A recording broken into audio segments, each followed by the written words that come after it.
Shalom saudara terkasih dalam Tuhan Yesus Kristus. Luar biasa bila kita dapat bertemu saat ini. Semua oleh karena anugerahnya, semua oleh karena kasih setianya. Amin. Haleluya. Pada kesempatan kali ini saudara, saya ingin membagikan sebuah renungan singkat, yaitu mengenai kesetiaan. Ya, kesetiaan ini adalah saat ini adalah barang yang sangat langka, saudara. Barang yang begitu berharga sekali. Barang ini jarang sekali kita temui, bahkan di dalam kehidupan anak-anak Tuhan sekalipun. Karena begitu banyaknya, saudara, hal-hal penawaran-penawaran dari dunia ini yang begitu menarik, sehingga mengalihkan pandangan mereka, sehingga bisa mengalihkan kesetiaan mereka, terlebih-lebih kesetiaan mereka kepada Tuhan, saudara. Oleh karena itu pagi hari ini, saudara, saya rindu merimain kembali bahwa pentingnya sebuah kesetiaan ini di dalam relationship, di dalam hubungan kita, baik hubungan kita kepada teman, kepada sahabat, kepada keluarga, pada perusahaan, kepada pelayanan, kepada suami, kepada istri, terlebih lagi kepada Tuhan, saudara. Firman ini, saudara, terambil dalam Amsal 20 ayat 6. Banyak orang menyebut dirinya baik hati, tetapi orang setia, siapa yang menemukannya? Ya, orang baik hati, saudara, belum tentu setia. Orang yang baik hati, dia ngomong baik hati, tetapi belum tentu setia. Betul? Tapi orang yang setia, pasti dia baik hati. Oleh karena itu, saudara, pentingnya kesetiaan itu di dalam kehidupan kita. Kesetiaan adalah komitmen kita untuk bertindak lebih serius di dalam relationship, sebuah hubungan dalam kehidupan kita ini. Bukan hanya omongan, saudara. Kesetiaan itu harus dibuktikan, harus dapat dibuktikan lewat tindakan kita. Kita harus belajar setia, saudara. Karena apa? Tuhan kita adalah juga Tuhan yang setia. Di dalam Mazmur 25 ayat 10, saudara, segala jalan Tuhan adalah kasih setia dan kebenaran. Ya, segala jalan Tuhan adalah kasih setia dan kebenaran. Kalau Tuhan kita aja setia, saudara, kita sebagai pengikutnya, kita sebagai anak-anak juga harus memiliki karakter ini, saudara, karakter kesetiaan. Amin, saudara.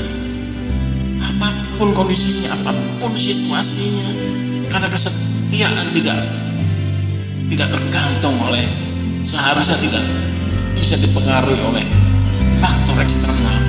Kesetiaan adalah timbul dari dalam internal kita, komitmen kita untuk serius menjaga sebuah relationship. Amin, saudara terkasih dalam Tuhan Yesus Kristus. Oleh karena itu, saudara, pagi hari ini ada 2 poin penting, saudara. Bagaimana kita caranya menumbuhkan kesetiaan?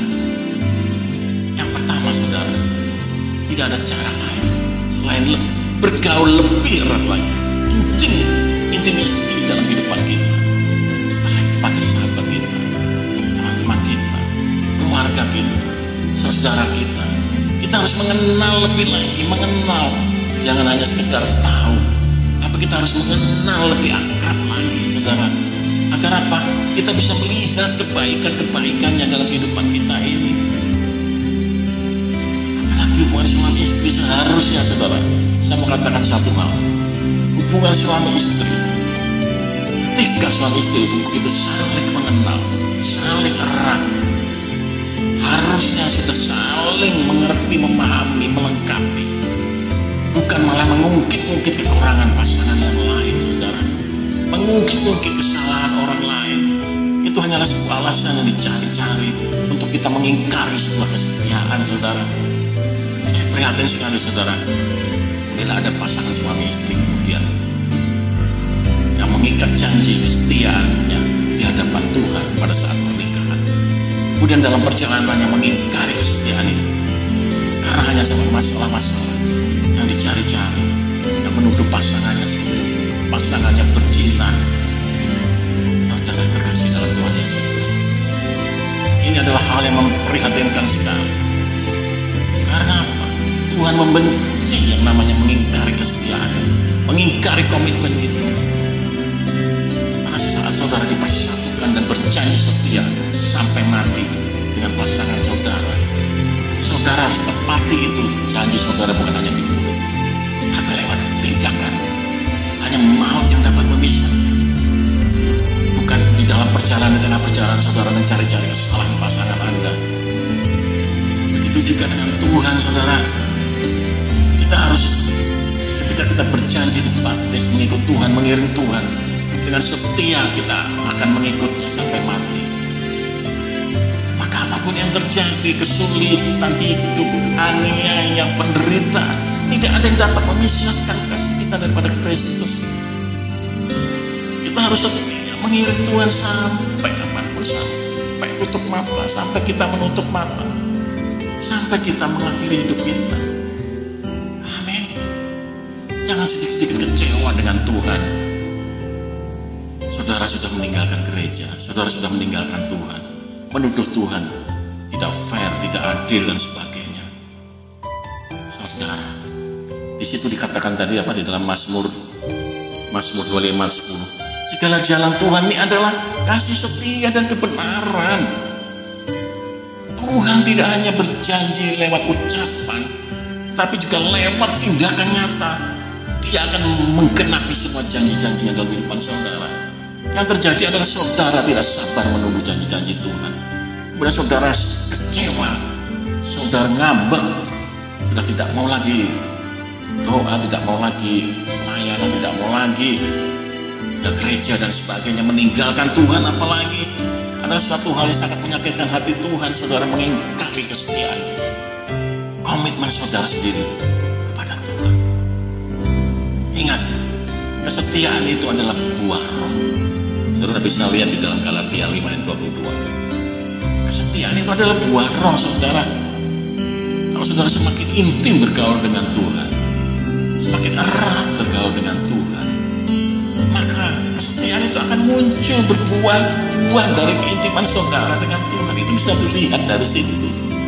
Kalau saudara mengingkari kesetiaan, kemudian saudara keluar, saya pelayanan saya luar biasa, saya sebagai worship leader menaikkan pujian sungguh luar biasa, banyak jemaat yang kagum, tetapi saudara tidak memiliki kesetiaan, itu adalah bullshit, omong kosong, saudara. Karena ketika saudara intim dengan Tuhan, saudara bergaul erat dengan Tuhan, bergaul akrab dengan Tuhan, kesetiaan itu nampak dalam kehidupan saudara. Amin. Saudara harus sadari ini, saudara. Yang kedua, bagaimana cara menumbuhkan kesetiaan? Cara menumbuhkan kesetiaan adalah setia dulu dalam perkara-perkara kecil, saudara. Matius 25:21 di situ, saudara, firman Tuhan mengatakan setia dulu dalam perkara kecil. Setiap perkara-perkara, sekalipun itu perkara kecil, adalah perkara yang Tuhan percayakan dalam kehidupan saudara dan saya. Mungkin saudara saat ini diberikan talenta untuk suara memuji Tuhan. Ya, persembahkan itu. Setia dulu menaikkan pujian bagi Tuhan, mempersembahkan pujian bagi Tuhan. Tuhan akan memberikan tanggung jawab yang lebih besar, saudara. Saudara yang setia, diberi talenta untuk berdoa, berdoalah. Saudara yang diberi talenta untuk bernubuat, saudara yang diberi talenta untuk mengajar, memberitakan firman, ya beritakanlah. Kapanpun, untuk anytime. Saudara tidak perlu lagi menuntut perkara-perkara yang lebih besar pada Tuhan. Sementara perkara-perkara yang remeh-temeh, perkara yang kecil, saudara tidak bisa melakukan. Ada hal yang lucu, saudara menuntut Tuhan, berilah hambamu ini mujizat-mujizat yang besar, perkara-perkara yang besar. Tuhan ngomong gini, saudara, perkara yang kecil yang sudah aku berikan gimana? Sudah kau lakukan belum? Bagaimana saudara? Suatu hal yang sangat ironis sekali dalam kehidupan saudara dan saya, kalau saudara berani menuntut Tuhan, meminta Tuhan tanggung jawab yang lebih besar, perkara-perkara yang lebih besar, perkara-perkara yang lebih dasar. Sementara perkara-perkara kecil yang ada nampaknya sudah Tuhan percayakan pada kehidupan saudara, saudara tidak pernah mau melakukan. Amin saudara. Simpel saudara, simpel, tapi tidak mudah dilakukan. Itulah yang namanya kesetiaan. Kesetiaan itu adalah sebuah komitmen dan tindakan saudara. Orang lain yang bisa menilai, memang orang lain, karena dia adalah tindakan yang terus menerus kita lakukan secara kontinu, secara persisten, tidak hanya sehari dua hari saudara. Amin. Nanti saya kasih ilustrasinya saudara di akhir khotbah. Nah, setelah kita cara menumbuhkan kesetiaan, kita tahu, maka saudara, ada sebuah kabar gembira. Ada upah yang menanti di balik kesetiaan saudara dan saya. Dalam Wahyu 2 ayat 10 bagian C bagian terakhir. Hendaklah engkau setia sampai mati, dan aku akan mengaruniakan mahkota kehidupan. Haleluya. Mahkota kehidupan saudara, kehidupan kekal selama-lamanya bersama Bapa di surga. Itu bukankah suatu barang, suatu hal yang dikejar-kejar oleh orang banyak saudara? Banyak orang naik ke gunung-gunung dan gurun-gurun mencari namanya keselamatan, kehidupan kekal, mahkota kehidupan. Mereka tidak tahu bahwa hanya dengan mengiring Yesus yang setia sampai mati, kita akan mendapatkan mahkota kehidupan. Siapkah saudara? Mengiring Yesus sampai mati, sampai kita menutup mata, setia sampai mati.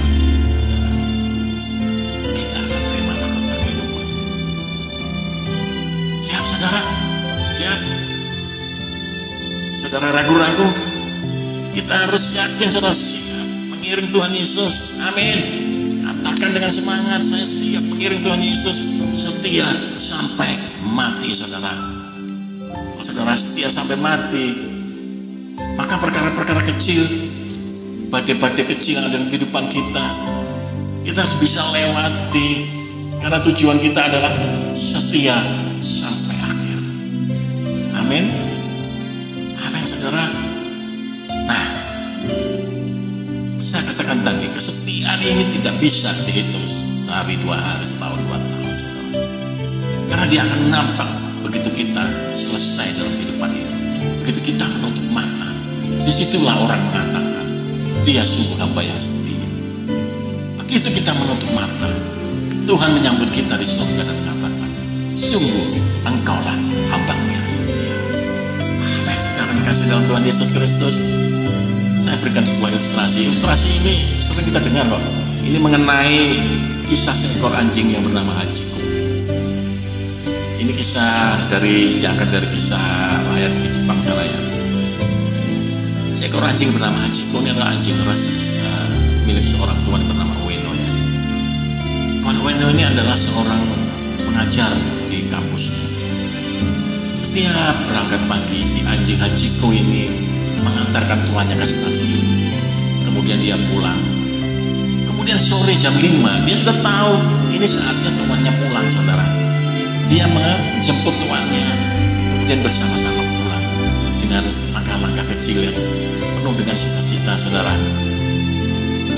Tapi beberapa waktu kemudian, saudara, si Hachiko ini menunggu sampai malam di stasiun, dan dia tidak tahu saudara apa yang terjadi dengan tuannya. Saudara tahu apa yang terjadi dengan tuannya? Si tuan Oino ini tiba-tiba menderita stroke di kampusnya pada saat mengajar, kemudian dia meninggal. Si Hachiko ini tidak tahu, dia tetap menunggu tuannya malam sampai larut malam, kemudian dia kembali lagi ke rumah.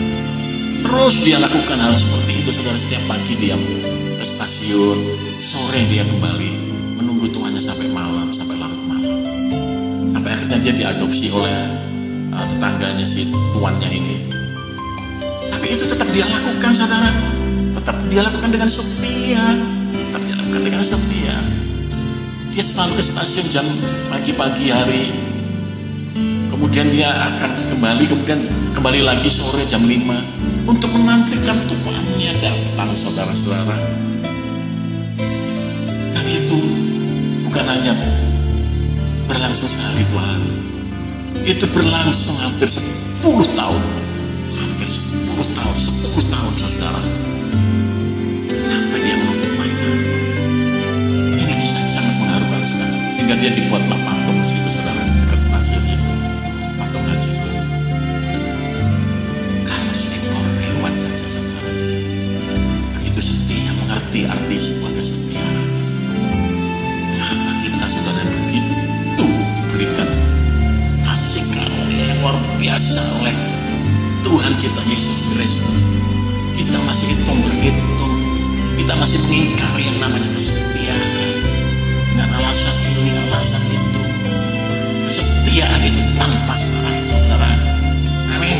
Tanpa syarat, seperti si Hachiko. Dia tidak pernah mengajukan syarat-syarat kepada Tuhan. Kita harus lebih dari itu, saudara. Tuhan Yesus sudah setia sampai mati di atas kayu salib. Kita pun harus setia mengiring dia, mengiring Tuhan Yesus.